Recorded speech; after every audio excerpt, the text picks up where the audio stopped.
দীর্ঘ সময় সম্পর্কে থাকার পর বেটার অপশান পেয়ে আপনি যখন মানুষটাকে ছেড়ে দিচ্ছেন, ওদিকে মানুষটা আপনার জন্য কান্না করে বালিশ ভেজাচ্ছে। আপনার শত অবহেলা পাওয়ার পরেও পাগলের মতো আপনার পিছনে পড়ে আছে।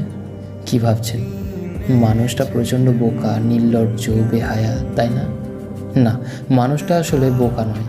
মানুষটা আপনার আপনিতে আসক্ত। আর তাকে ঠকিয়ে কি ভাবছেন আপনি অনেক বড় চালাক, তাই না?